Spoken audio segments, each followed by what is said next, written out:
Concordam com a gravação? Ok, por mim. Ok. Ok. Então, muito boa noite a todos.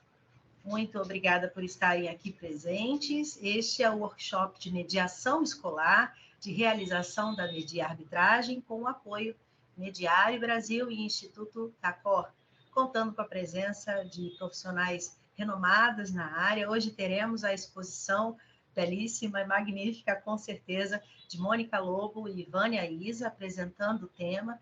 Farei aqui a moderação e, ao final, uma participação também com minhas impressões a respeito do tema. Então, sejam todos muito bem-vindos. Sem mais delongas, eu passo a palavra para a Mônica e para a Vânia se apresentarem, e aí a gente estabelece esse momento muito interessante de troca, de partilha. Sintam-se todos muito acolhidos, muito à vontade. Agradecendo aqui especificamente, fazendo a menção honrosa à mestre Tânia Almeida, que está nos assistindo hoje. Muito obrigada, Tânia, obrigada pela sua presença. Então, por gentileza, Mônica e Vânia, fiquem à vontade. A Media-Arbitragem as recepciona e as abraça. Muito obrigada. Obrigada. Queria agradecer muito o convite, né? Sou Mônica Lobo, sou mediadora de conflitos, terapeuta de família e casal, e em parceria com a Vânia, já há alguns anos, a gente coordena o setor de mediação escolar do Mediare.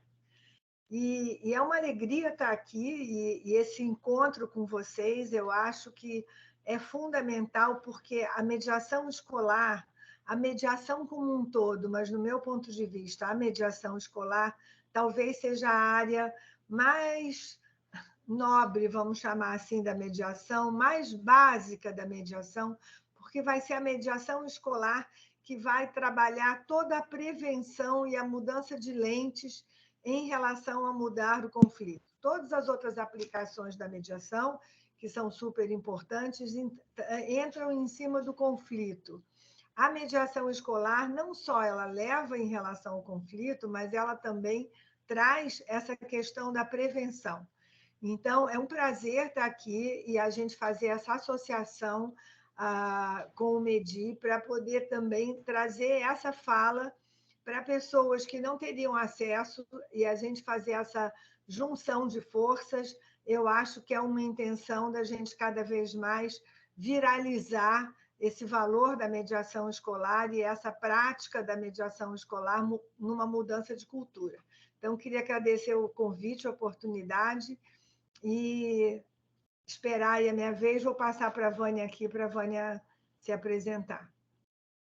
Boa noite, Vânia Iso, sou psicóloga de formação, terapeuta de família e casal também, parecido com o início do currículo da Mônica.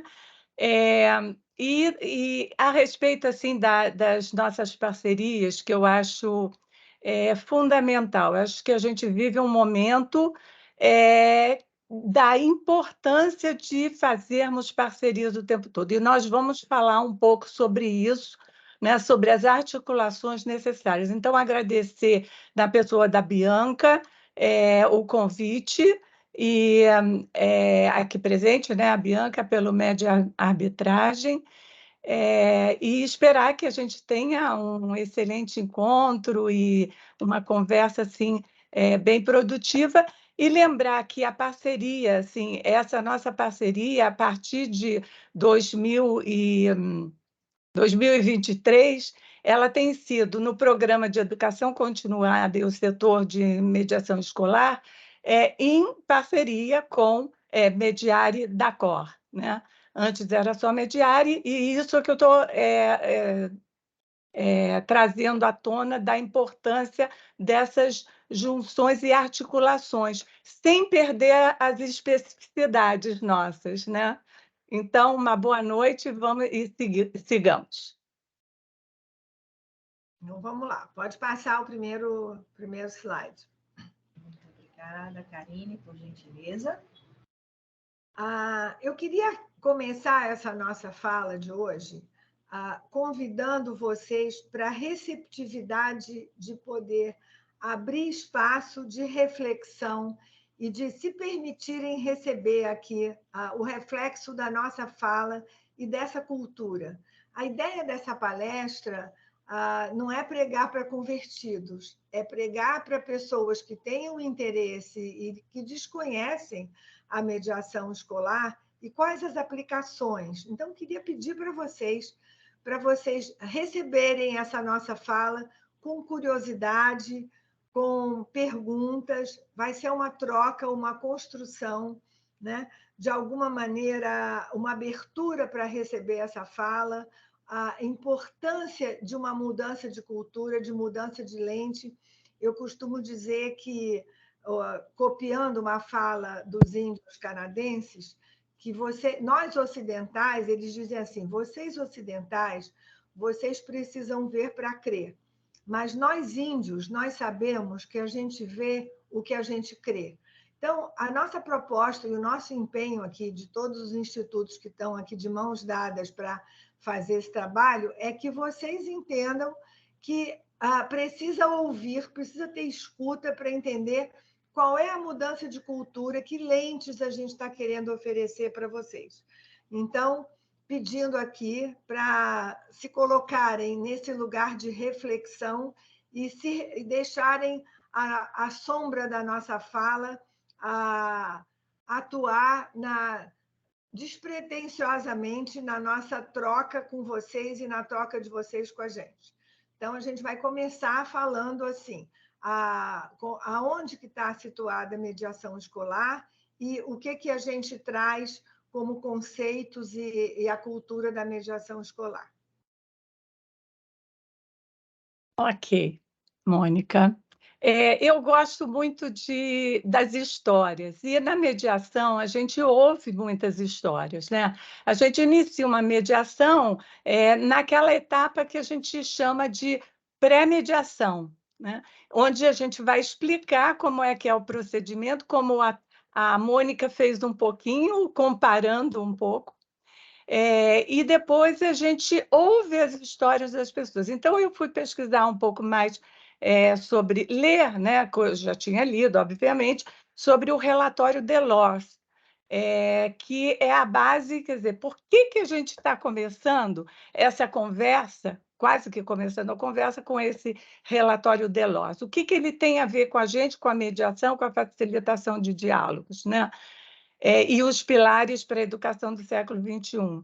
Então, vou contar aqui um pouquinho dessa história, que é só para a gente se situar, né, no tempo, no espaço, e como é que isso vem e por que isso está sendo importante para a gente, para a escola e para a mediação escolar. O Jacques Delors, ele é nacionalidade francesa, né, o nome já diz, ele foi ministro da Economia e da Fazenda e ex-presidente da Comissão Europeia, de 85 a 1995. E a convite da Unesco, que é a Organização das Nações Unidas para a Ciência, para a Educação, para a Ciência e para a Cultura, ele assumiu a presidência de uma comissão que foi a Comissão Internacional para refletir sobre a educação e aprendizado no século XXI. Essa comissão ela foi composta por mais 14 pessoas e seriam pessoas assim com reconhecimento como notáveis, oriundos dos 5 continentes do mundo, né, do planeta, e de diferentes saberes e culturas, países diferentes, mas essas pessoas estabeleceram, com o secretariado também, estabeleceram a necessidade de implementar uma visão integral da educação que fosse além do ensino e do conteúdo pedagógico, né? Então, a proposta vem para privilegiar aspectos amplos de nós, seres humanos, e visou uma educação da paz, o incentivo de valores e comportamentos que garantam um bom convívio escolar e social. Então, eles incluiriam o desenvolvimento de valores éticos e responsabilidades sociais, a prática da não violência, do diálogo, a prática da cooperação, do respeito às diferenças e da solução pacífica de conflitos, né? E nesse relatório, Delors, eles apresentam 4 pilares da educação para o século XXI. Aprender a conhecer, aprender a fazer, aprender a conviver e aprender a ser, né? Mas aí, antes da gente entrar um pouquinho neles, foi assim, buscando essa história também, o relatório ele se chamou Educação, um Tesouro a Descobrir. E aí achei interessante isso. Bom, então, o porquê que a comissão, quer dizer, de onde veio essa ideia como um tesouro a descobrir, né? Eles se basearam na fábula de La Fontaine, isso conta uma das histórias, uma das La Fontaine, 1600 e tanto, né, no nosso mundo. Poeta e autor de fábulas, né, famosas, que algumas a gente conhece, e uma delas é O Lavrador e Seus Filhos. Agora, o que eu descobri também que a fábula é bem parecida com a de Esopo, que foi escritor lá da Grécia Antiga e autor também de fábulas populares na época, segundo o que conta aí o Google e outros textos também. E a fábula do lavrador, ela ocorre assim, aquela velha história, o lavrador chama seus filhos num leito de morte e diz que ele está prestes a morrer, mas que ele quer deixar a fortuna dele, que seriam as terras e a fazenda que ele tem, que continuem a cultivá-las, e porque nelas a 2 pés de profundidade, mais ou menos, teriam um tesouro escondido. Então, com a morte deles, os filhos começaram a escavar todo o terreno que tinham e não encontravam, escavavam sempre mais e mais e mais, né? E, e aí o que aconteceu? Eles não conseguiram encontrar esse tesouro porque eles achavam que era alguma coisa em moedas de ouro, dinheiro, alguma coisa assim.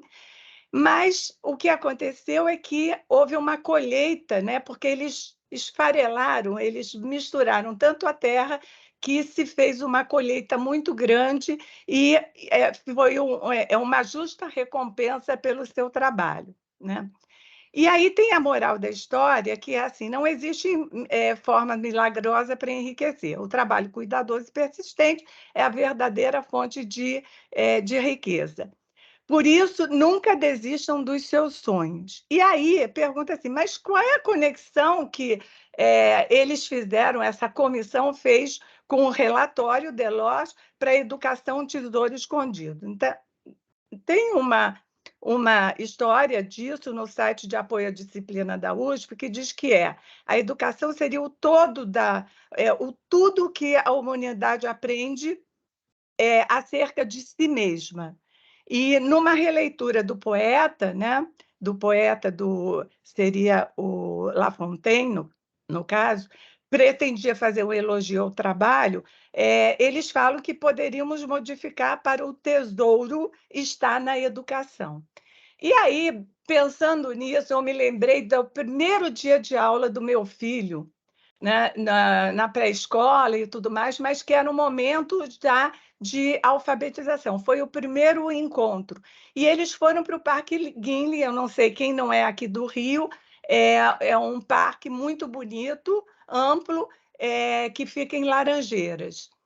E eles tinham que descobrir um tesouro nesse parque. Se tem alguma coisa a ver com isso ou não, tem a ver com educação, porque essa professora fez isso.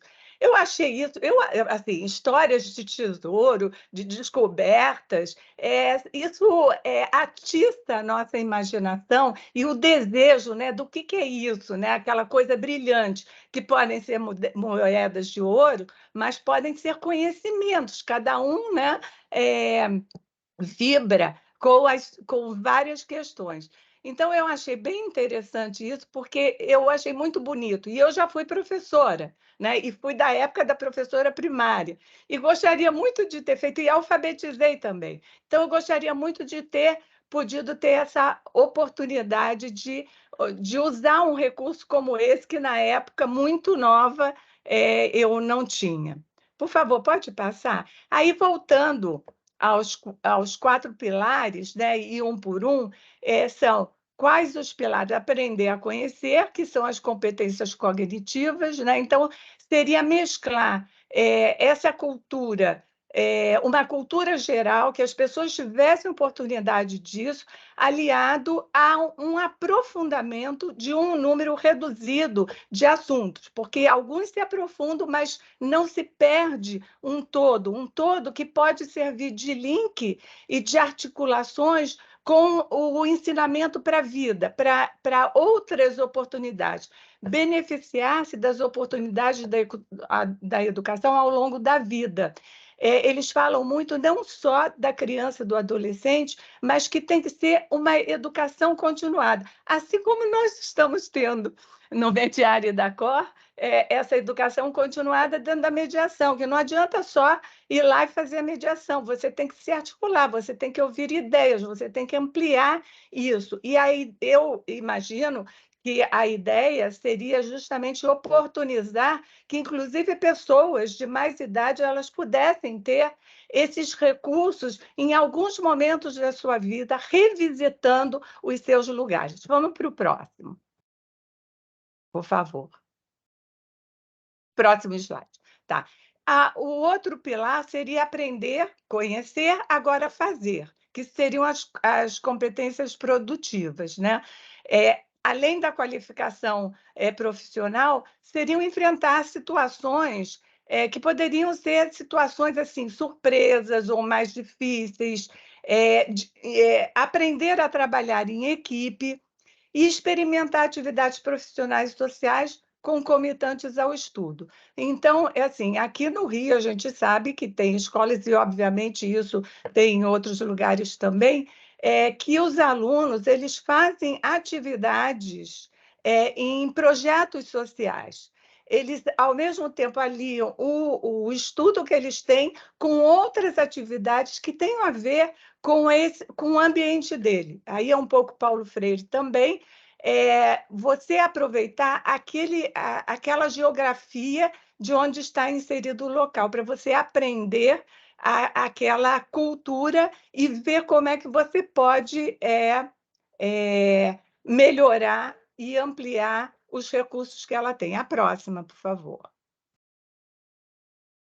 E aí vem outras duas que pareciam não estar muito colocadas na perspectiva de uma educação formal e até informal, que seria aprender a conviver, que são as competências relacionais. E aí começa a entrar muito a nossa participação e a participação dos recursos, né, de comunicação, de negociação, de habilidades socioemocionais, que hoje em dia as escolas estão fazendo, pelo menos estão falando muito, mas vamos ver como isso se traduz na prática dessas escolas. Então, seria desenvolver a compreensão do outro, quer dizer, olhar para o outro, se relacionar, e se conhecer também, mas compreender a história do outro, a tradição e a espiritualidade. Assim, se você não se interessa pelo outro, quer dizer, na mediação o que a gente precisa muito fazer é escutar, mas não é só escutar, é escutar com atenção, que a gente chama muito de escutativa, né? Que é ver se a gente está entendendo mesmo o que a pessoa está falando, se interessar, ter uma curiosidade, e não é aquela curiosidade mórbida, é uma curiosidade mórbida, é uma curiosidade de realmente chegar próximo dessas pessoas, oferecer e se sentir próximo a essa pessoa. Então, essa recepção, essa percepção de interdependências e respeito aos valores, né? Realizar projetos comuns e preparar-se para gerenciar conflitos. Isso está escrito lá no relatório de Delors, que começou em 1991, levou 2 anos e meio, terminou em 93 e foi feito esse relatório e publicado. Próximo, por favor.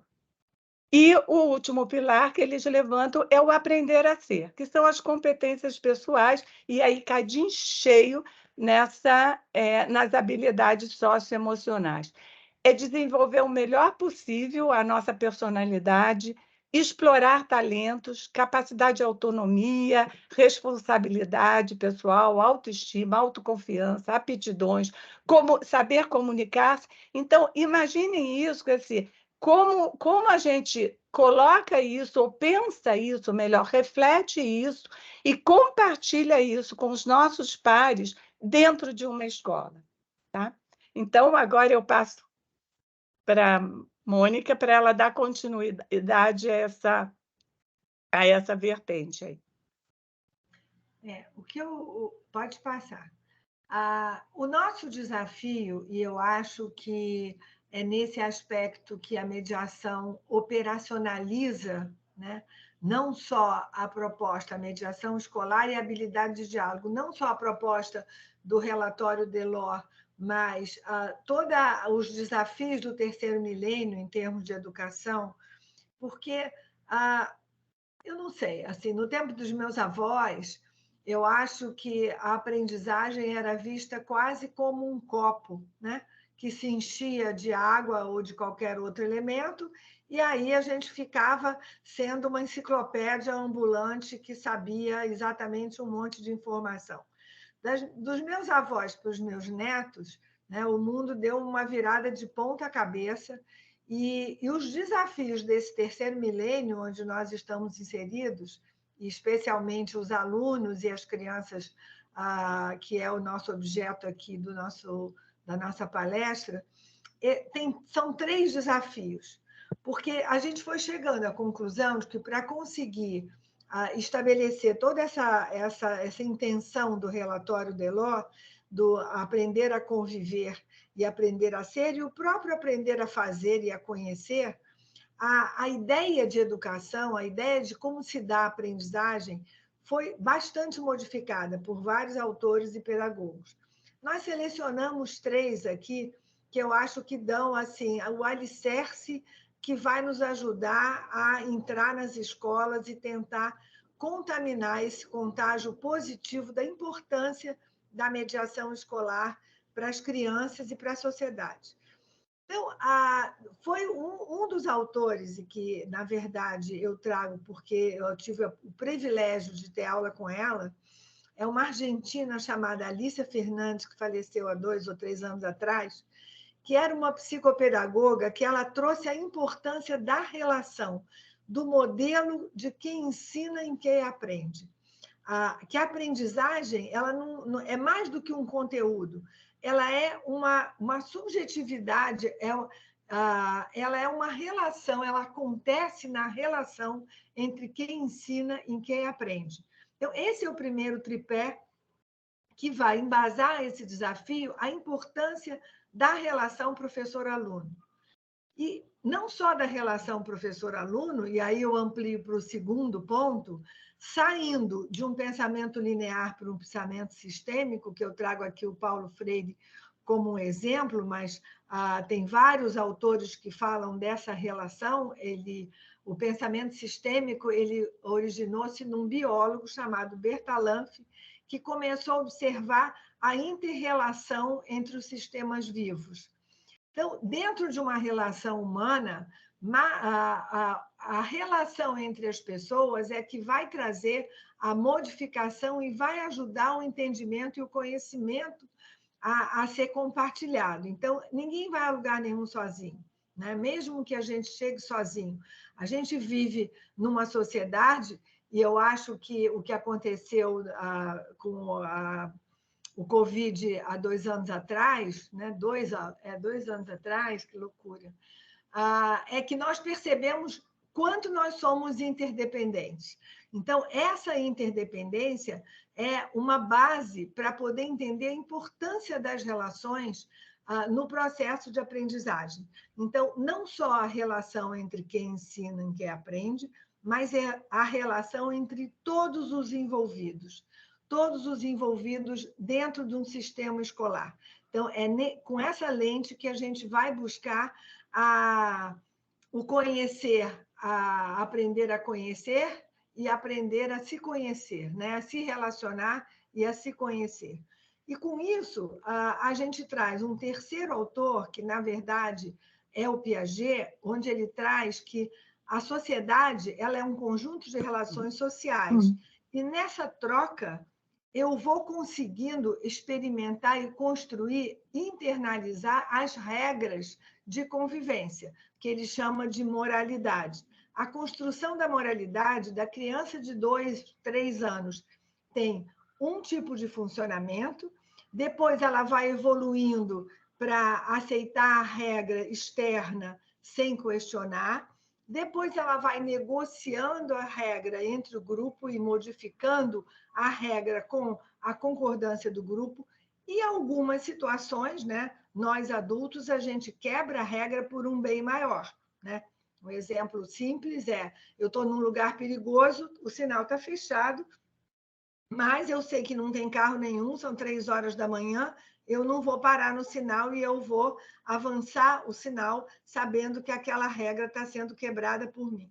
Então, esse tripé é que vai trazer a visão de como é que a gente vai trabalhar com a cultura de paz, com a cultura das relações, para poder modificar e responsabilizar cada um de nós dentro do sistema escolar pelo clima, pela ligação, pelo tipo de convivência que a gente vai poder escolher ter dentro de cada ambiente.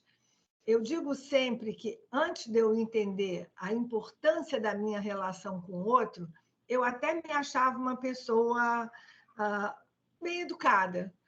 Depois eu fui percebendo o quanto, e ainda hoje me pego várias vezes, o quanto eu sou egocêntrica, às vezes, na minha relação com o outro.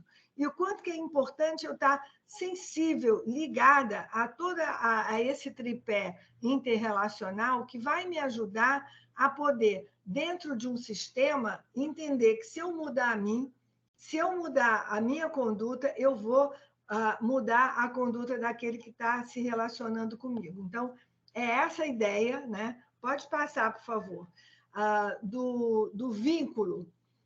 Eu estabeleço um vínculo com o outro, eu estabeleço uma conexão com as pessoas que estão em volta, e essa conexão é transformadora, porque ela vai me dar um senso de pertencer àquele núcleo. Hoje eu estava aqui com um pai e uma mãe discutindo o colégio das crianças, queriam mudar as crianças e tinham opinião divergente, e tem uma hora que a mãe disse assim, mas essa escola é uma bolha. E aí o pai falou, a Zona Sul do Rio de Janeiro é uma bolha, né? E ele, de certa maneira, tem uma razão, mas assim, essa bolha ela vai ser furada na medida em que tiver esse senso de pertencimento, não só à sua escola ou seu bairro, mas à comunidade, à sociedade como um todo. Então, se eu me sentir conectada e responsável pelas pessoas que estão no meu bairro, que estão na minha cidade, esse senso de pertencimento vai construir na minha comunidade um senso de comunidade, que vai fazer toda a diferença, que é o contágio que a gente está querendo quando a gente traz essa motivação, essa provocação a vocês de pensarem o que seria a mediação escolar, qual é a importância do aprender a se relacionar dentro da escola, que benefício isso vai trazer para a aprendizagem formal. Pode passar. Então, eu estava pensando hoje, as crises acontecem o tempo todo na nossa vida. O conflito, ele é necessário, ele é fundamental para a nossa evolução, né? Se a gente não tem conflito, a gente fica parada e a gente não vai crescer. Então, de alguma maneira, a gente traz aqui esse exemplo. Vou deixar a Vânia falar, que a Vânia gosta de falar um pouquinho, e depois eu vou complementar a fala da Vânia. Mas a importância da gente olhar o conflito de uma forma construtiva. Fala, Vânia, do ideograma. É curioso, assim, as histórias por trás dos slides, né? Porque eu tenho interesse no ideograma chinês e ela traz uma outra coisa que também aparece na internet e tudo mais, do pote mas que ela vai contar essa história que várias já devem conhecer. E esse do ideograma chinês já também é bem falado, pelo menos nesse meio da mediação, mas não era só, não, porque o que a gente fica sabendo é que o ideograma chinês ele não foi bem traduzido, quer dizer, ele foi traduzido entre risco e oportunidade. E aí os estudiosos da língua chinesa ficaram muito chateados com isso e disseram que não foi bem traduzido, não era bem oportunidade o ideograma, quer dizer, o caractere, o segundo caractere queria expressar. E como é que ele ficou conhecido? Com o presidente Kennedy, que ele começou a falar isso, soube desse ideograma, e achou oportunidades como um bom falador, esqueci a palavra agora. Ele utilizava isso de ter um perigo e uma oportunidade. Só que, de qualquer maneira, isso já caiu, né, na boca do povo, popularmente, como a gente fala, e realmente eu acho que nos ajuda, mesmo que não seja exatamente o que é, e a gente explicando que foi uma tradução equivocada, a gente pensar num conflito como um risco ou um perigo e uma oportunidade, eu acho que abre um mundo à nossa só com essas duas palavrinhas, porque realmente o conflito existe a todo momento. Né? Eu acho que eu vou deixar também a Mônica falar, que ela também gosta, e Não, porque ela vai entrar realmente com isso, da questão do conflito, né? Porque é isso, o conflito são essas duas questões aí de frente. o que a gente está fazendo aqui, está falando aqui, o que nós duas estamos defendendo, a bandeira, é da importância da gente olhar para a crise, da importância da gente não negar a crise. E que, independente do que pode acontecer, né? E aí vem a segunda imagem, que é de uma arte japonesa, de emendar as fraturas ou a quebra de um pote de cerâmica com ouro, a gente pode, trabalhando com esse conflito, emendar as relações com ouro. E é isso que a mediação e a habilidade de diálogo se propõe nas escolas, que a gente consiga capacitar as crianças e os adolescentes a que eles possam olhar para a crise, para as brigas, para os desentendimentos, para os desconfortos, como uma oportunidade e poder restaurar essas relações com ouro. É por isso que a gente traz, porque eu acho que às vezes uma imagem fala mais do que 1000 palavras. É um chavão, mas eu acho que é importante. Então, vamos aprofundar um pouquinho mais, para quem não tem a cultura ainda da mediação, o que a gente quer, o que a gente está falando de conflito e como é que a gente pode passar, como é que a gente pode aprofundar essa crise, né? Como nós já falamos, é inevitável, né? Um conflito acontece o tempo todo. Ele não necessariamente ele é bom ou ele é ruim, ele acontece. Algumas vezes ele pode ser ruim, outras vezes ele pode ser bom.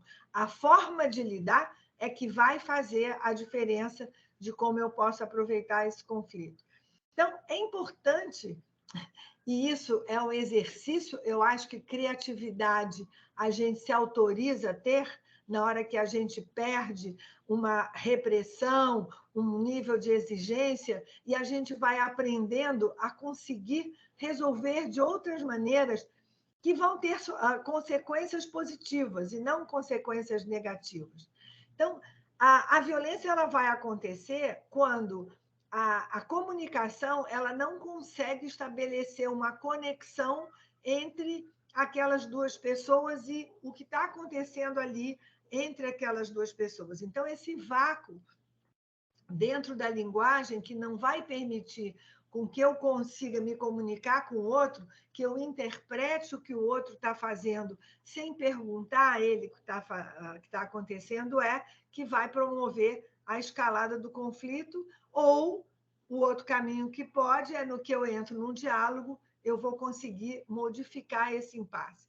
Então, tem várias perguntas que a gente vai tentar responder, mas muitas têm a ver com isso, né? Conflitos que acontecem na escola, que caminho eu vou tomar? Qual é o caminho que eu vou tomar? Eu vou tomar o caminho da escalada e partir para uma queda de braço, como a gente costuma dizer, ou eu vou buscar o caminho do diálogo? É essa a proposta que a gente pretende fazer, essa contaminação dentro do âmbito escolar. Pode passar.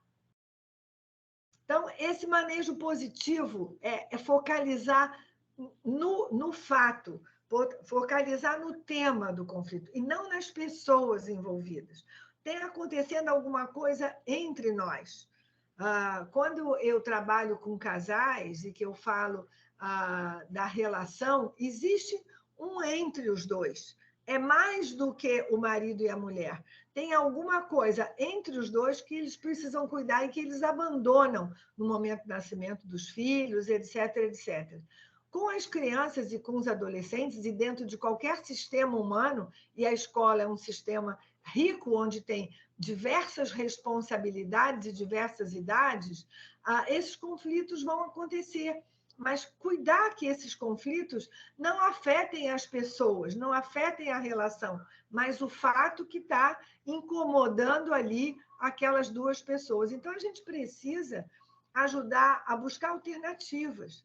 Existem milhares, eu brinco, 250 maneiras de lavar louça. Vamos procurar uma forma de lavar louça que seja boa para nós dois, né? Eu brinco, meu filho chega em casa, quando ele vai passar o fim de semana comigo, ele vai tirando as colheres que ele acha que eu não lavei direito. Então, eu digo, ok, eu não vi tão bem essa colher, você pode lavar de novo, eu não vou me incomodar. Eu não preciso ficar ofendida porque ele vai dizer que achou que a colher não está tão lavada. Você pode lavar de novo, desde que ele não diga que eu tenha que lavar toda a louça de novo, eu vou concordar plenamente que a pia é toda dele, ele pode fazer tudo outra vez. Então, essas alternativas, buscar soluções que satisfaçam as duas partes. É esse que é o ponto. E aí, cada um identificar a sua responsabilidade e a sua coautoria naquele conflito. Porque quando a gente fala na visão sistêmica, é que uma ação acontece 50% minha, 50% sua. Eu só posso modificar os meus 50%, eu não posso modificar os seus.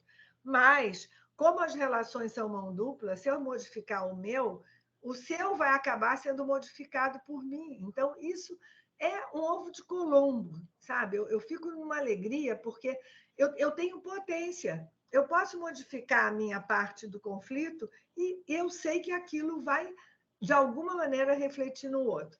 Então, são esses os pontos que vão positivamente manejar um conflito, e a gente vai fazer com que a gente encontre, por consenso, no diálogo, uma busca de solução. Então, é isso que a gente vai trazer para vocês, como fazer isso daqui a pouquinho. Pode passar mais esse? Então, a gente vai fazer isso, mudar o ciclo do conflito. A gente vai ter consciência do que está acontecendo, vontade de fazer, desenvolver habilidade, porque não é fácil, por mais que todas nós aqui, tem pessoas que são mediadoras de muito tempo, escorregam na casca de banana, a gente escorrega. Tem que estar sempre promovendo essa habilidade para fazer diferença. Apoio e escuta, né? Que são os pontos importantes do manejo do conflito. Pode passar. Bom, e aí agora eu vou passar para a Vânia, porque a Vânia vai trazer. Eu só quero falar da importância que, assim, as habilidades, as ferramentas. A Tânia tem um livro lindo, Ferramentas da Mediação. Mas eu acho que o que eu queria trazer é que as ferramentas da mediação escolar são as ferramentas dos jardins, mais do que as ferramentas da carpintaria.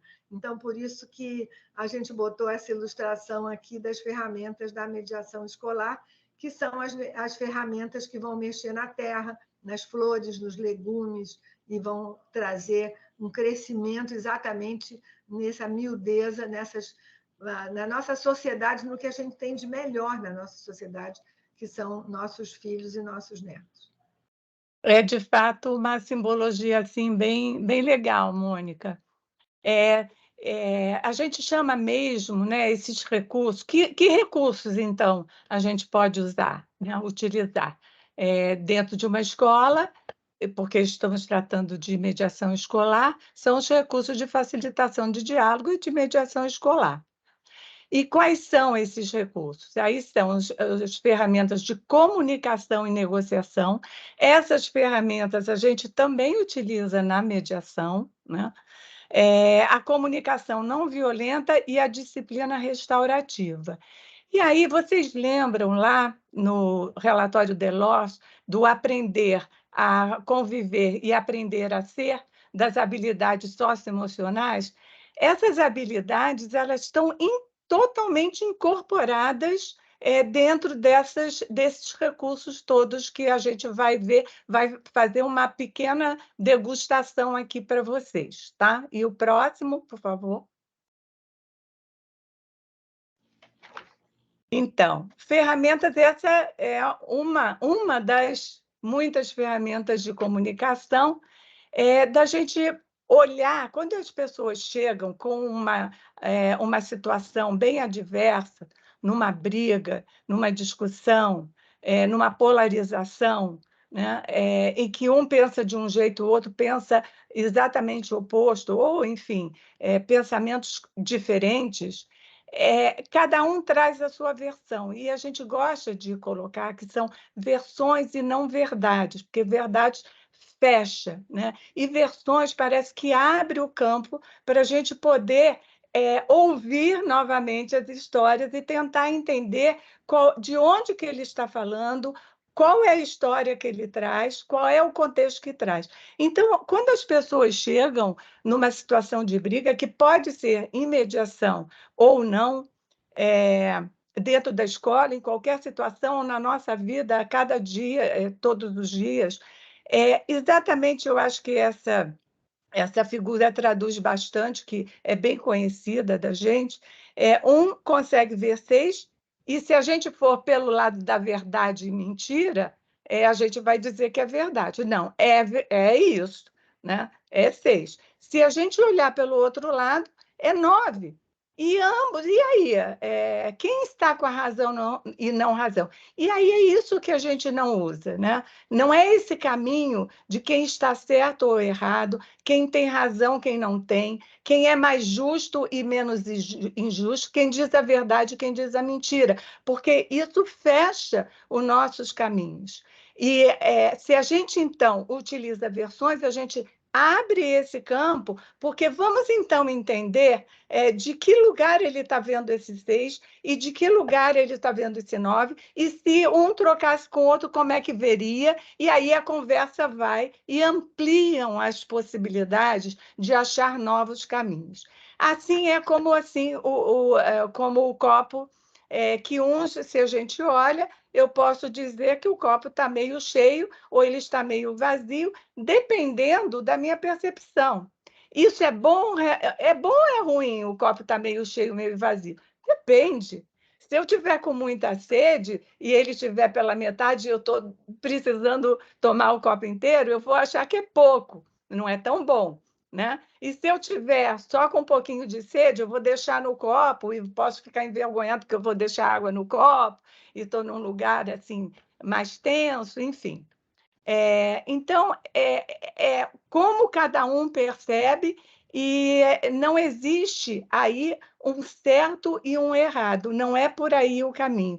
Conte-nos como é que é esse lugar de onde você está enxergando isso, né?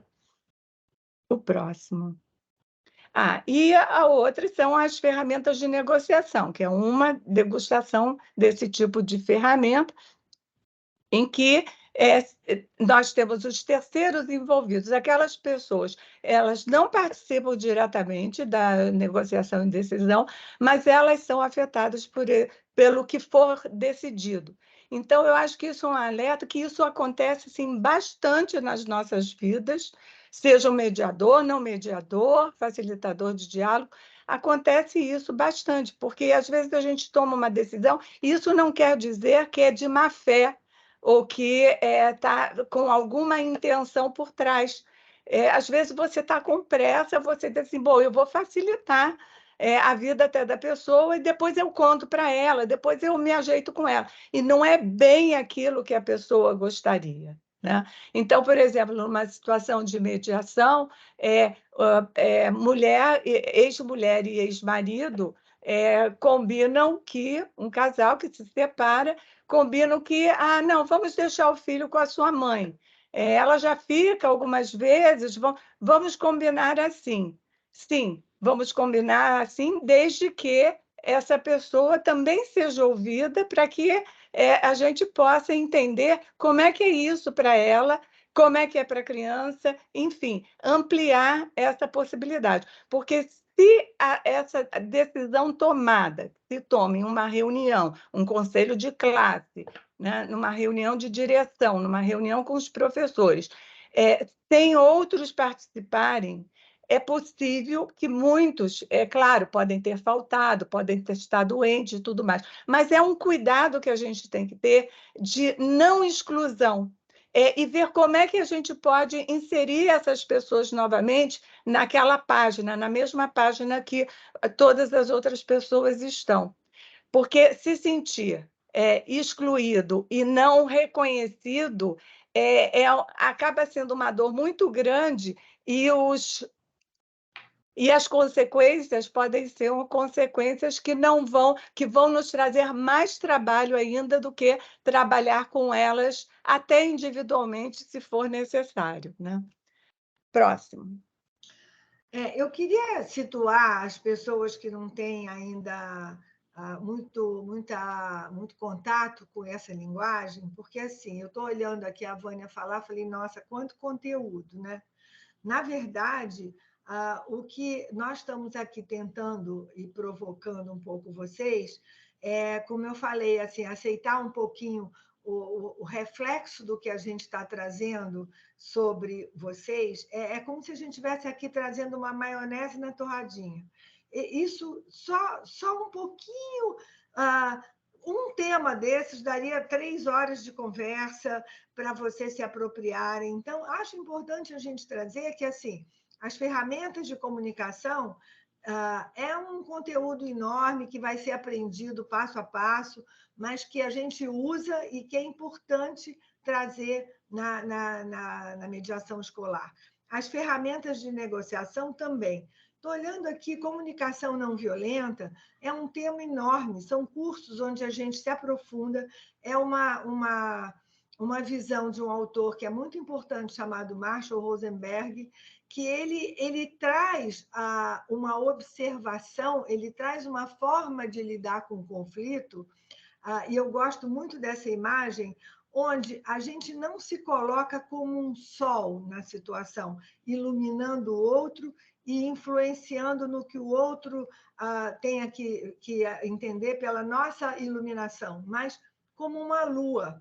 A lua ela recebe a luz do sol e ela ilumina com a luz do outro. É como se a gente conseguisse, na relação, observar o conflito, se conectar com o sentimento que você está. Eu recebi a luz, o conflito, o mal-estar, né? Poxa, fulano falou comigo de uma forma super grosseira, né?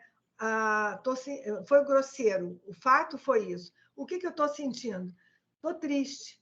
Ele era meu amigo, ele falou comigo de uma forma muito grosseira, por que será que eu estou triste? Aí eu vou entrar na minha necessidade.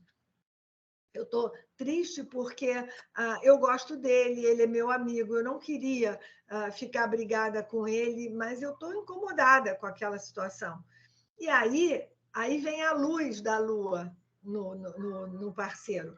Eu vou fazer um pedido, olha só, quando você fala comigo dessa forma, eu fico tão triste, porque eu fico com a sensação que você não é meu amigo. Então, parece uma coisa muito ingênua, de certa maneira, mas se a gente conseguir, principalmente com o adolescente, que é uma riqueza de espaço, né? Hoje eu atendi uma mãe e 2 filhos, que ela criou esses filhos sem o pai. mas estão numa briga, os meninos são grandes. Quando eles começaram a falar de como eles estão se sentindo mal dentro da dinâmica, é uma dinâmica que chega a ser ridícula, porque não botou a louça, porque não levou a chave, porque não deu descarga, milhares de coisas que não são aquilo. Aquilo está falando da necessidade que cada um sente em relação ao outro de não estar sendo cuidado, de não estar sendo visto pelo outro. 3 pessoas que estão batalhando nesse mundo de hoje, que não é fácil, né? Ela teve uma falência, está trazendo o trabalho para dentro de casa, os 2 meninos começando a faculdade, enfim, cada um se conectando com as suas necessidades e podendo pedir o que precisa do outro. Então, é só, como eu brinco, uma maionese na torradinha, que é um segundo tema que a gente traz para vocês, que é uma habilidade que pode ser uma boa ferramenta no carrinho de mão de vocês dentro da escola. E aí o terceiro, que eu acho que é muito útil, pode passar, é muito importante dentro da escola, que assim, existe uma forma de disciplinar o que está acontecendo, né?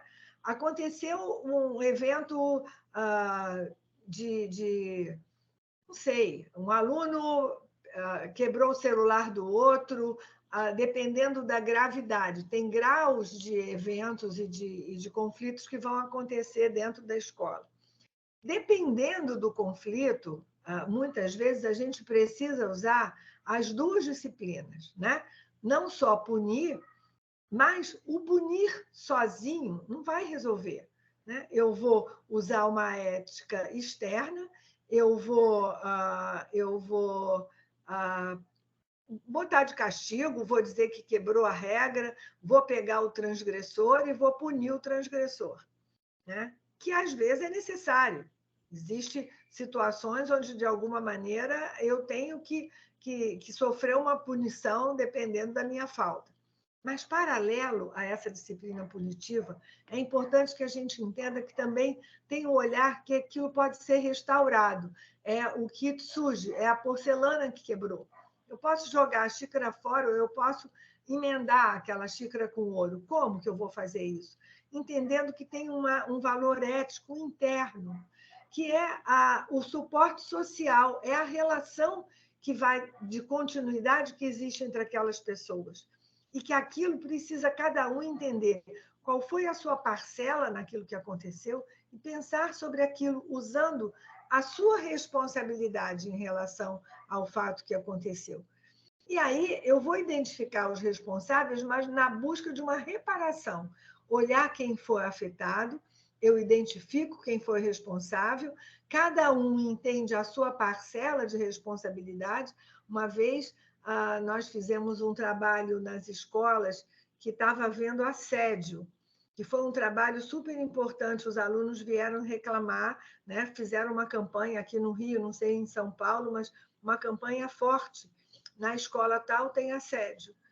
E nós fomos fazer um trabalho com os alunos, mas os professores tinham que ser incluídos, a direção tinha que ser incluída, todas as partes envolvidas, porque tinham muitos ingredientes que afetavam. Alguns professores até foram afastados das escolas, numa rede grande, mas outros tiveram rodas de conversa super importantes e os alunos entenderam a leitura dos professores, o que os alunos estavam considerando como assédio, o que para a geração dos professores ou para a lente do professor não tinha aquela intenção atrás daquela fala, e o dano foi restaurado. Então, esse é uma visão importante e que eu queria deixar aqui para vocês. Pode passar o outro.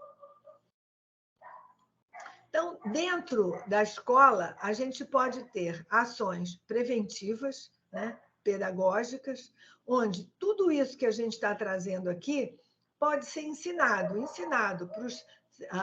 para o grupo de apoio, de direção, o grupo de cuidado com a limpeza, o grupo de secretaria, a questão também dos professores, que também precisam ter acesso a todas essas informações para poder prevenir o conflito.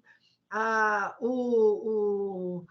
questão também preventiva de entender como é que são essas práticas restaurativas, fazendo círculos de conversas, onde os problemas vão ser divididos pela turma e resolvidos pela turma, onde, na verdade, isso vai trazer uma força de restauração muito maior, porque a solução saiu da própria comunidade onde tinha acontecido o conflito.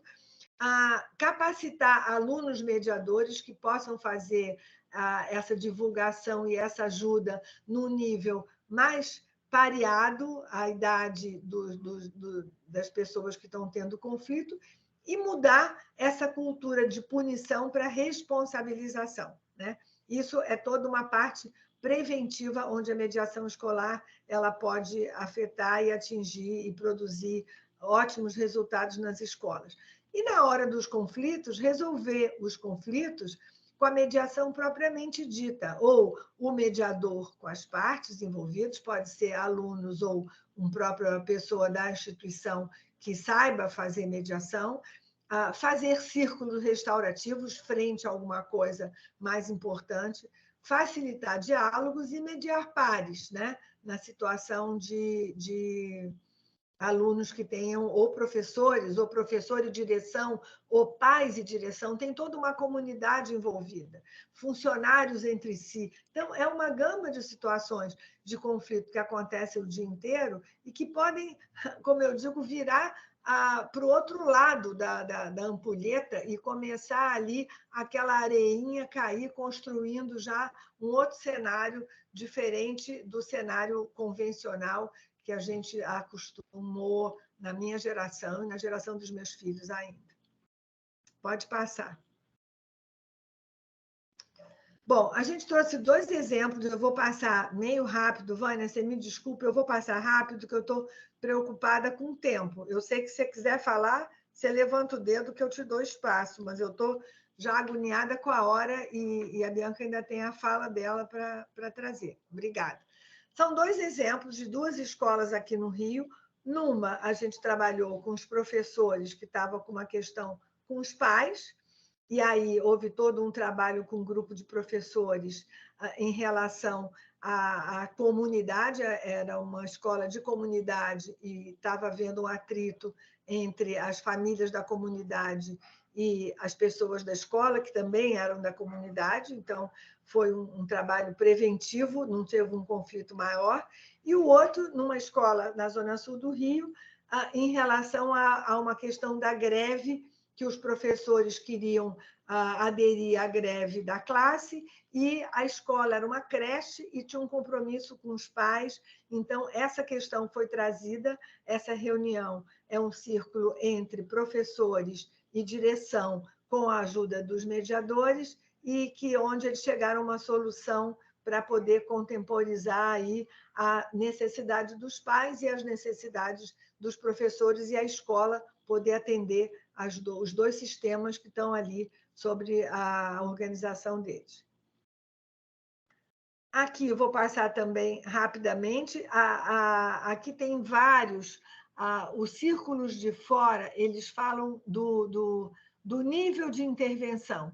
Então, a gente pode intervir, por exemplo, na mediação de conflito lá no centro, né, que é o núcleo mais individual, vamos dizer assim, desse processo, até o de fora, quando a gente está falando da situação de prevenção, da situação de divulgação de cultura, da situação de campanhas que vão modificar o comportamento. Os raios são os diversos segmentos que existem dentro de um sistema escolar, que vai desde o MEC, né, até a comunidade onde a escola está inserida. Pode passar. Vamos deixar isso, então, para depois e vamos ouvir a Bianca agora? Eu acho uma boa ideia. Pode passar. Era só uma ilustração de vídeo. Tá, joia. Muitíssimo obrigada. Registrando aqui que estamos com a presença de representantes de instituições do Rio, São Paulo, Rio Grande do Sul e Brasília. Muito obrigada pela presença de vocês e as mediadoras também. Bom, então a minha ideia aqui, uma vez que Vânia e Mônica trouxeram princípios e ferramentas e esse olhar de consciência e responsabilidade da mediação, eu achei que falar da figura do mediador e a ética dele dentro da escola seria bastante pertinente, né? Quem é esse indivíduo, essa pessoa, né, que a escola pode contar e quais são os princípios que os norteiam, quais são as dinâmicas. Bom, a Vânia muito bem explicou essa questão do caráter da competitividade, que ele é superado, né? E nós olhamos com a perspectiva da cooperação e da colaboração. Então, o mediador é aquela pessoa que já vem convidando a todos para momentos de reflexão e possibilidades de novas visões. Também, Vânia trouxe muito bem essa questão das versões, né? E aqui eu agrego com a informação, né? Com essa ideia da perspectiva. Então, o mediador é aquele sujeito que traz novas perspectivas para o ambiente escolar e muito bem norteado pela questão ética. Então, existe uma lei que regulamenta a mediação, né? É a 3.140 de 2015. E, assim, todo o trabalho de conscientização, toda a teoria que existe, né, a esse respeito, toda a disciplina pertinente, ela fala muito dessa ética. Então, a ética do mediador, ela não é diferente da ética daquele profissional da mediação que vai estar nas escolas. Então, aquele profissional que ele não é um julgador, portanto, ele não é um árbitro, não é aquela pessoa que parte para princípios, como disse, né?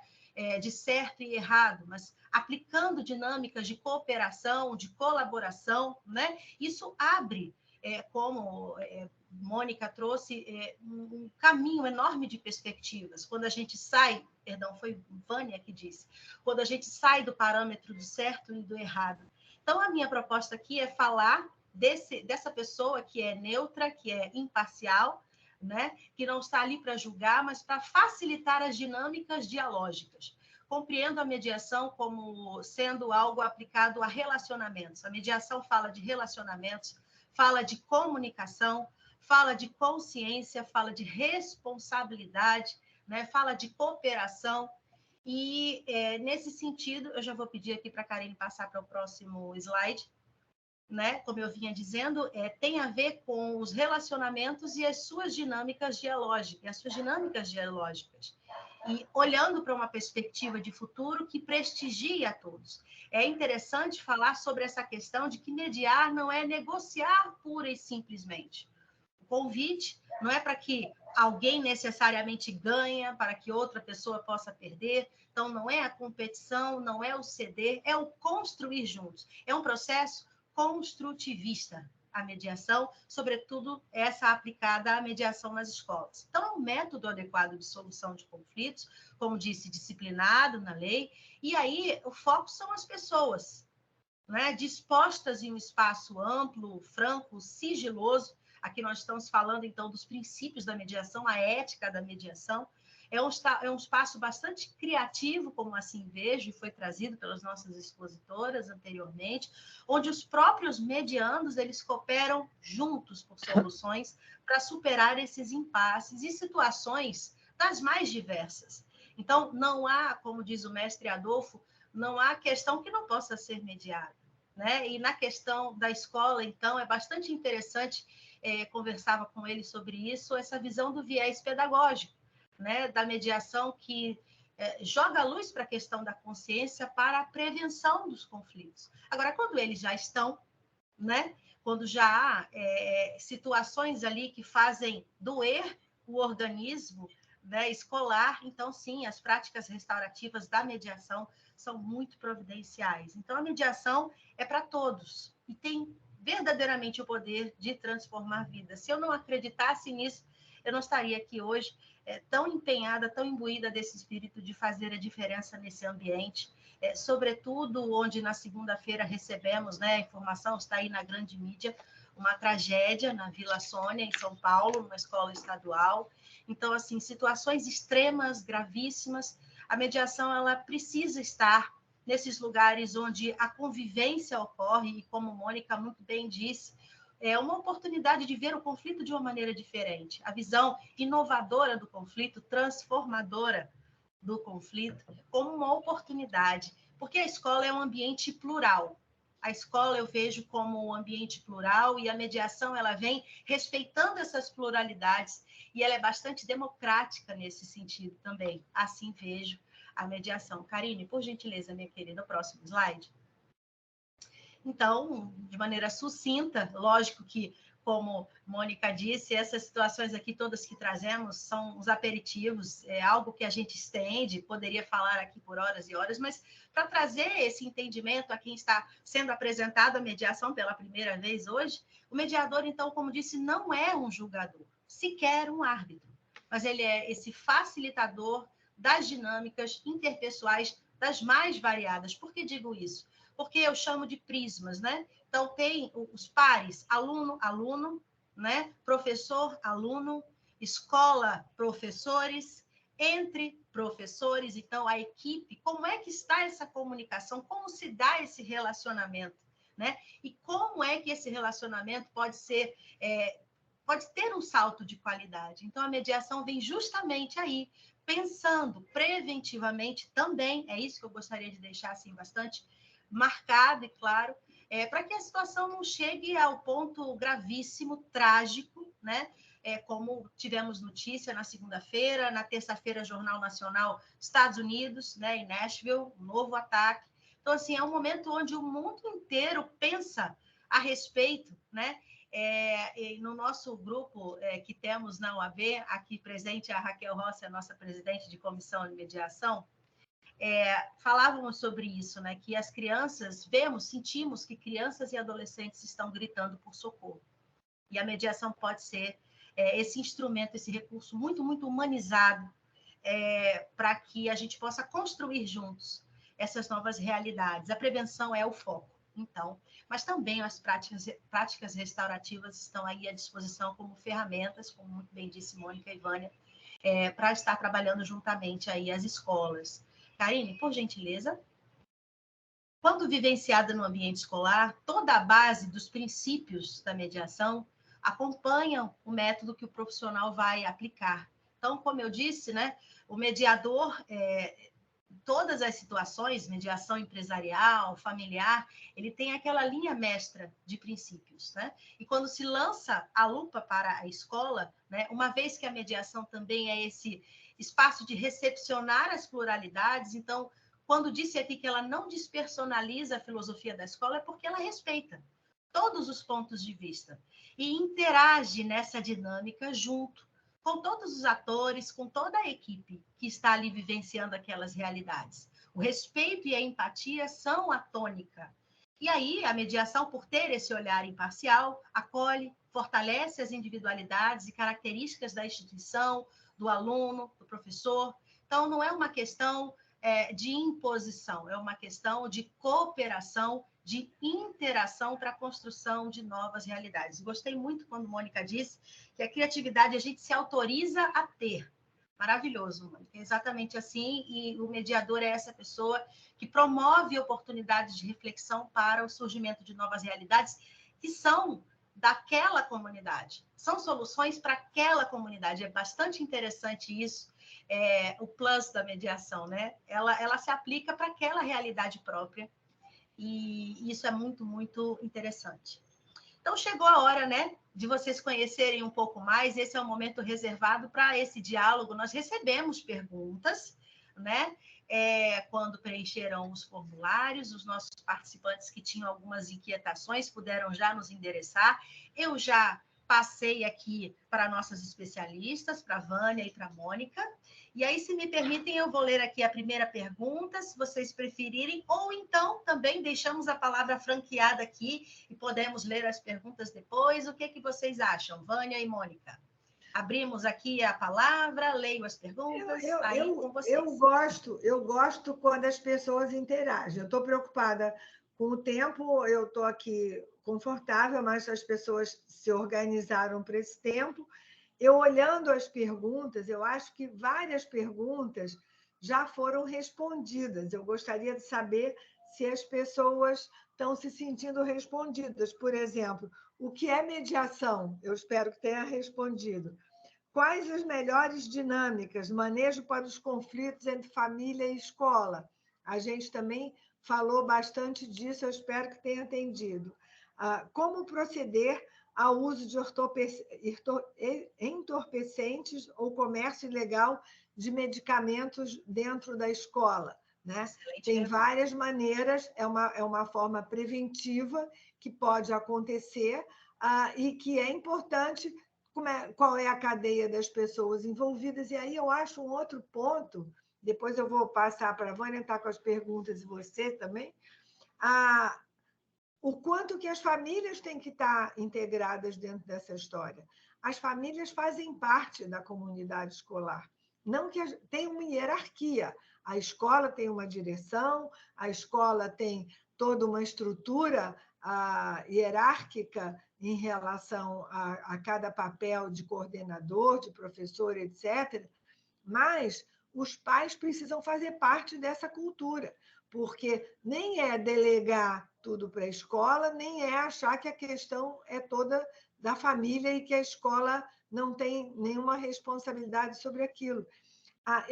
Essa palavra responsabilidade, eu fico assim, às vezes, com o coração apertado, porque eu gostaria que a escola trocasse por oportunidade. É uma oportunidade da gente construir uma sociedade com mais diálogo, com mais responsabilidade, com autoimplicação nas coisas que acontecem, né? Com restauração das questões que acontecem. É um laboratório maravilhoso para a vida.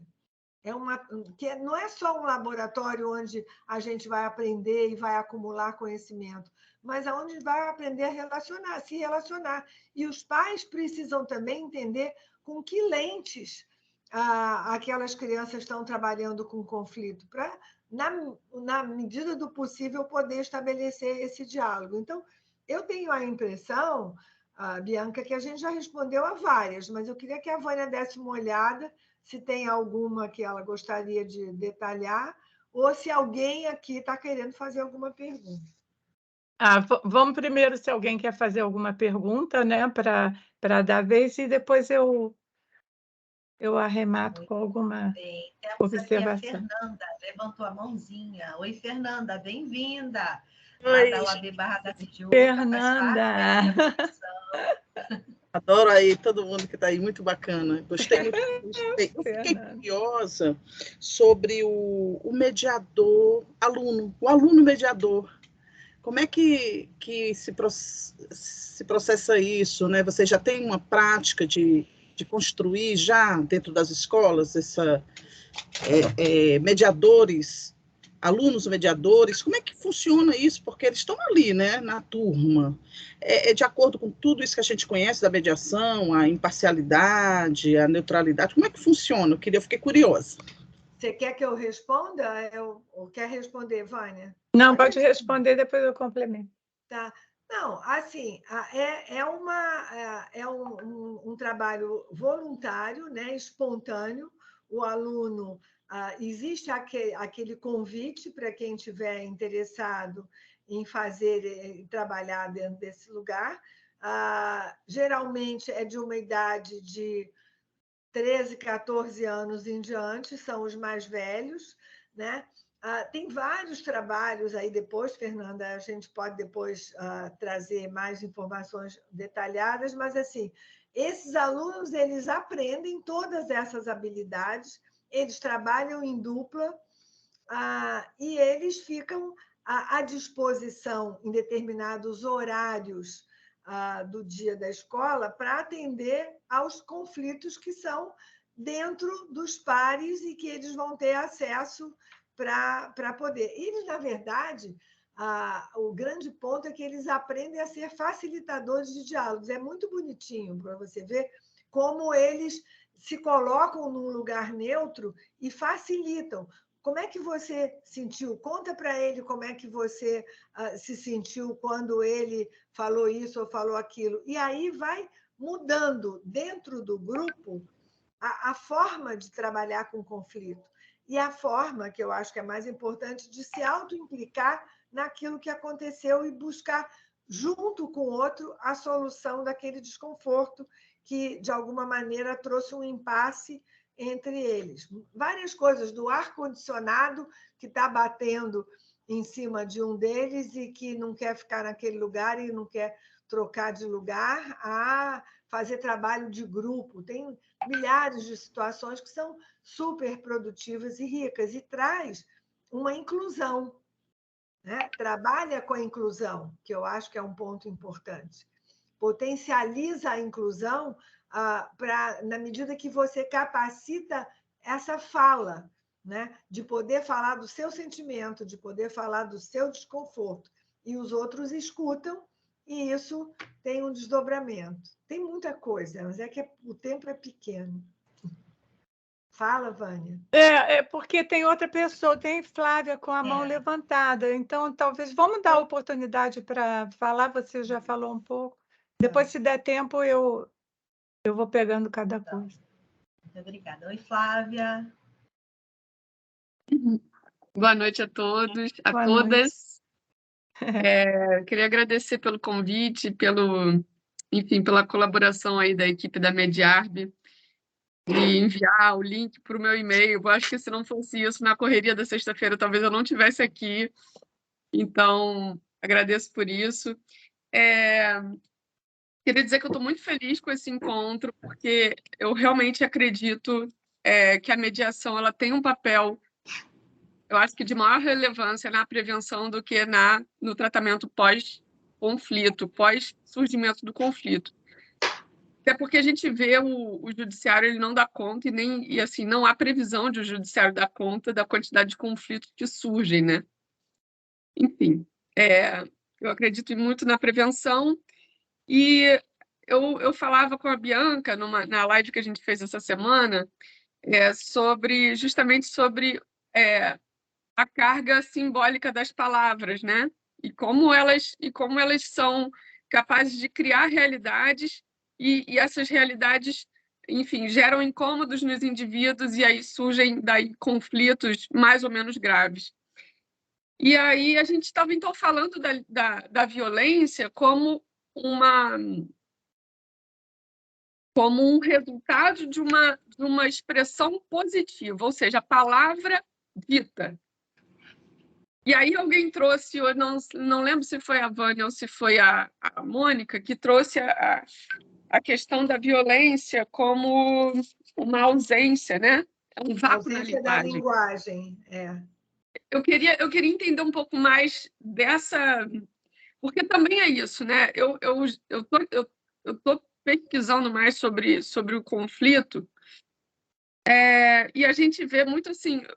o conflito depois de instaurado. Mas e aquele momento que você parou de falar com alguém, um aluno parou de falar com outro e não disse, não expressou uma palavra. Eu parei de falar com ele porque outras coisas aconteceram, não sei o quê, e eu achei isso e aquilo. Ou seja, ele já tem um conflito e nunca foi falado. Né?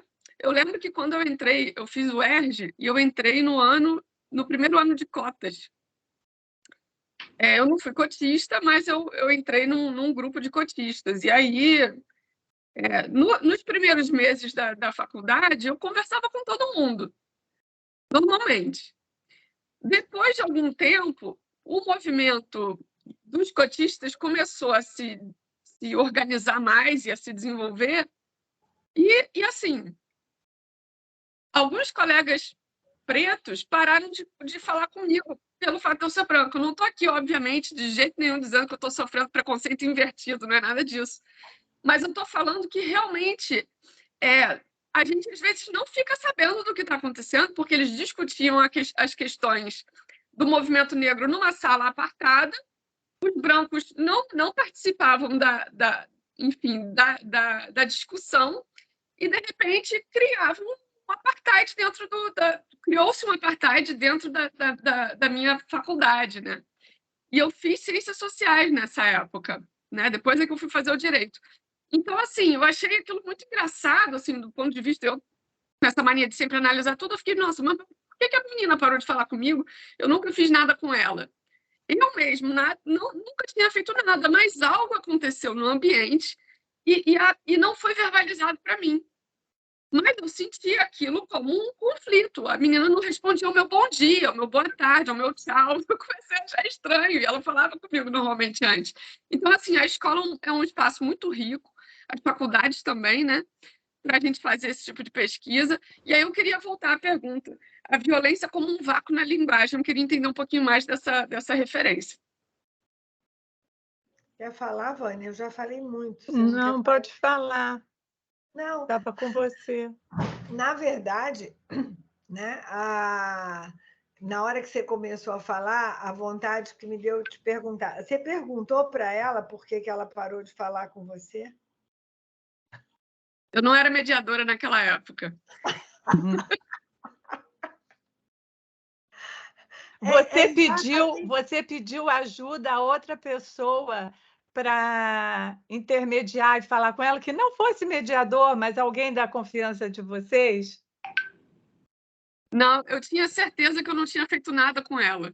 E aí eu falei, alguma coisa. Aí eu entendi que foi porque depois que ela entrou no movimento negro e que ela passou a. Ela até mudou a postura dela, eu admirei ela mais ainda, porque ela começou a andar mais empoderada, deixou o cabelo black, e todo aquele movimento, sabe? Eu achei aquilo muito interessante. Mas eu tenho certeza que foi por isso. Eu acho tão engraçado. Desculpa, eu esqueci seu nome. Não É tô Flávia. vendo. Flávia, eu acho tão engraçado porque você já fez tantas afirmativas, né? Você já tirou tantas conclusões. E quando eu falo da curiosidade, eu estou morrendo de curiosidade, adoraria encontrar essa menina para perguntar para ela por que ela parou de falar com você. Eu acho que você levantou várias hipóteses, mas você não foi atrás de nenhuma delas. Né? Que eu acho que é isso que a gente faz. É aí que eu acho que a violência se instala. É na falta de comunicação. É eu levantar hipóteses e eu não ir perguntar sobre aquelas hipóteses. Mas por que aconteceu alguma coisa? Porque eu tenho certeza que eu não fiz nada com ela, eu reformularia a sua frase. Eu tenho certeza que eu não tive intenção de fazer nada com ela, nem de magoar. Mas o que será? Né? O que será que aconteceu? O que aconteceu? Eu acho que essa é a pergunta-chave da mediação. O que aconteceu? Uhum. Né? Se a gente perguntar o que aconteceu, a gente preenche esse vácuo da linguagem. Porque aí as pessoas envolvidas vão trazer o que aconteceu. Não sei se eu respondi a sua pergunta, mas foi como eu consegui entender o que você trouxe. Não, era uma pergunta bem assim, objetiva mesmo, assim, se tem algum... na verdade, assim, qual seria, né, o conceito dessa violência como sendo um vácuo na linguagem? Aí você me respondeu, pelo que eu entendi agora, que seria justamente esse silêncio entre as partes, de não haver a pergunta de o que aconteceu. Seria por aí a resposta? Para mim, essa resposta me atende, mas eu não necessariamente pode te atender, mas aí a gente vai continuar para entender o que te atenderia, aonde que você... E aí a gente vai, no nosso diálogo, construindo o entendimento de uma situação que a gente vai poder levantar hipóteses, né? Ótimo. Se estivesse na situação, talvez fosse mais fácil. Certamente seria mais fácil. Muito bem. Temos aqui a pergunta era bem conceitual mesmo. Obrigada. Desculpa, Flávia. Obrigada, tá? Pelas suas contribuições, obrigada por ter vindo. Flávia, que faz parte do nosso grupo de trabalho de mediação escolar lá da UAB Barra da Tijuca, a Fernanda conosco também, e a doutora Raquel Rossi, a presidente da comissão, ela levantou a mãozinha, agora baixou, não, está de mão levantada. Raquel, por gentileza, tenha a palavra, fique à vontade. Olá, pessoal. A Fernanda estava com a mãozinha levantada primeiro. A minha contribuição vai ser muito rápida. Fernanda, fique à vontade. Fica bem, Fernanda. Eu acho que a Fernanda já se manifestou. Ela já tinha falado, Raquel. Já? Então, Perdão, gente. Então, eu estava aqui respondendo a minha filha no WhatsApp, dizendo a ela que eu estava terminando o encontro, ela querendo resolver questão de luz, que a minha casa agora apagou, deu problema lá no circuito, no disjuntor. Eu estava numa comunicação aqui intensa. Ai, só a amada energia divina mesmo nas nossas vidas. Então, Flávia, eu aprendi com a CNV que o silêncio, por vezes, né, a gente não pode afirmar, é aquilo que a Mônica colocou, né? Pode não ter tido a intenção, mas a gente pode checar, né, de repente conversando, se o silêncio por vezes está vindo como forma de punição, né? E aí sim é uma forma de violência, como você falou, né? Como é que o conflito, se identifica esse conflito ali? Para mim, assim, o silêncio, quando eu trabalho com pessoas que estão em silêncio, ou até mesmo dentro da área pessoal, eu passo a interpretar o que seria esse silêncio antes de fazer alguma afirmação, né?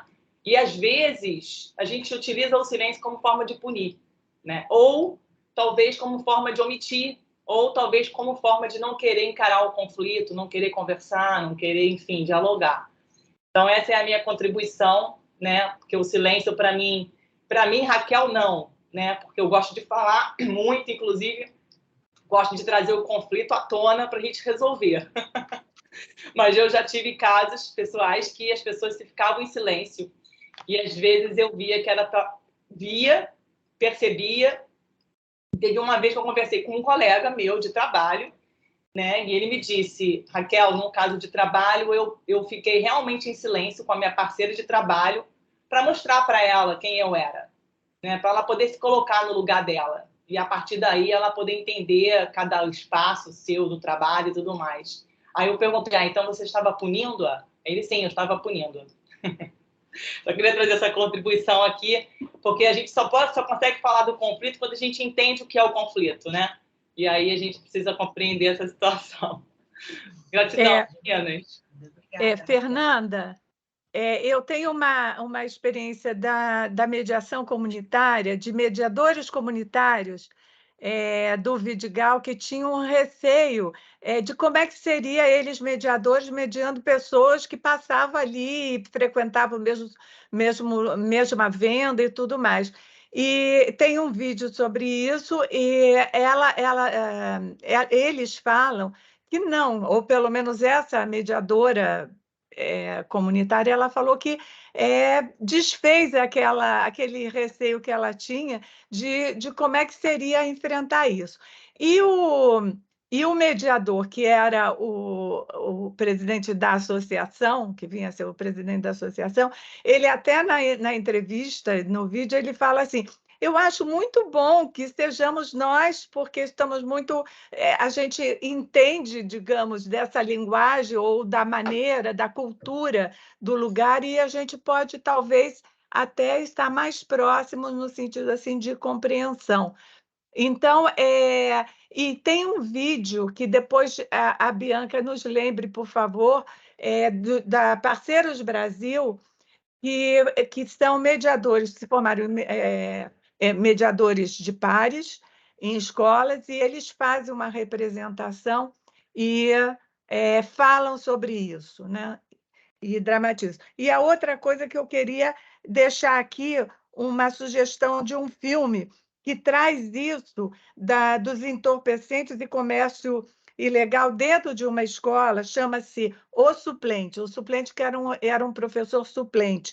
Ele é um filme argentino e tem a relação do professor, a família, a escola, e ainda tem esse viés aí das drogas e de autoridades envolvidas, né? Que é uma coisa assim que não dá para você cuidar sozinhos, né? Ou só a escola. Realmente, a Mônica falou em uma cadeia de pessoas e de instituições que a gente acha que tem que pensar com muito cuidado como fazer um círculo, como fazer um diálogo e como lidar com isso, para você não punir, se for uma coisa punitiva, vai punir uma pessoa que é o elo, de repente, mais fraco dessa cadeia, né? Que é o aluno. Então, como lidar com essa situação. Eles não dão uma resposta pronta, mas fica um monte de minhoquinha na nossa cabeça,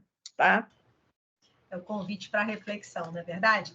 Bom, eu creio que chegamos aqui aos momentos finais. Eu contei um pouquinho da tolerância, pensei em encerrarmos esse horário. Ainda tínhamos um trechinho de um vídeo, até pergunto aqui, Vânia, gostaria que passássemos esse trechinho? Ou a gente poderia deixar o pessoal com gostinho de quero mais? Para uma próxima vez, porque eu acho que as pessoas já estenderam aqui. Eu acho que a gente... Já acho que podia deixar para a próxima vez. A gente não vai passar, vocês não vão passar para as pessoas que estiveram aqui o Power, né, em PDF e tudo. Então o vídeo vai e também a animação, que eu amo de paixão e acho bastante reflexiva. Sim. Então eu vou pedir por gentileza, já de antemão agradecendo por esse encontro, por essa noite que foi muito agregadora. Para mim foi uma honra estar aqui, dividindo esse espaço com essas profissionais maravilhosas, Mônica Lobo, Vânia Izzo, na presença, né, de Sandra Bayer, Tânia Almeida, Fernanda Levi. Meu Deus, essa banca de hoje está um quilate, realmente. Então, muito obrigada, nos sentimos assim verdadeiramente acolhidos, abraçados. Essa causa é de todas nós, a mediação escolar, é algo que toca o nosso coração e nós não vamos parar aqui, realmente agradecendo ao apoio do Instituto Dacor, Mediare Brasil, né? Aqui estão os nossos contatos. E por hoje é só. Agora continuamos à disposição de vocês para as dúvidas, nos contatos, tá bom? Nas sugestões de vocês. Aqui tem um comentário que veio, acho que é oportuno falar. Deixa eu ver aqui no chat. Fernanda, fiquei pensando sobre a legitimidade das pessoas que estão fazendo mediação em ambientes onde convivem. Então, assim, o assunto não para por aqui.